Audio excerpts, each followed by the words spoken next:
যতই পালাও মরণ তোমায় লইবে ঘিরিয়ে, যদিও সুদূর আকাশ পানে পালাও সেথায় লাগায় সিঁড়ি।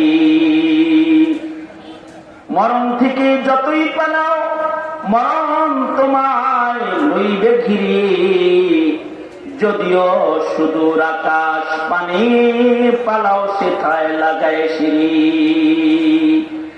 আপনি যে বরাদ করে 7 লাখ থেকে নিশ্চয় নামতেছেন, আরে ইসরায়েলের নিক্ষিপ্ত বোমায় হাজারো বাড়িঘর তছনছ হয়েছে, কেউ তো মিসাইলের আওয়াজেই মরে গেছে, কারণ তার মরণ এইভাবে লেখা আছে।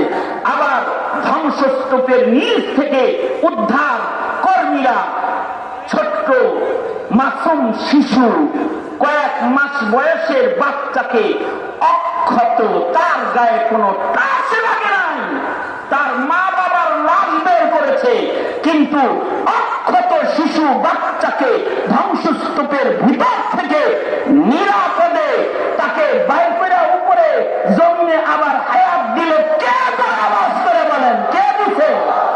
ধ্বংসস্তূপ তো মাথার উপরে পড়ে রয়েছে।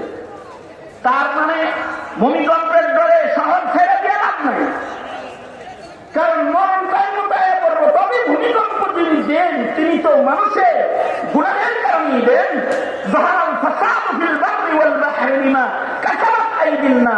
মানুষের পাপের কারণেই সব বালা মুসিবত জলে স্থলে যা হয় সব আছে। তো ভূমিকম্প অবশ্যই আমাদের কৃতকর্মের ফসল।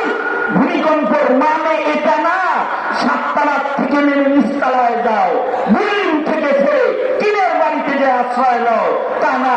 ভূমিকম্পের মানে হল গুনার রাজ্য থেকে বের হয়ে ইবাদতের ফুলবাগানে প্রবেশ করো। এটা হলো আল্লাহ পাকের নির্দেশনা। আপনি এই 7 তলা থেকে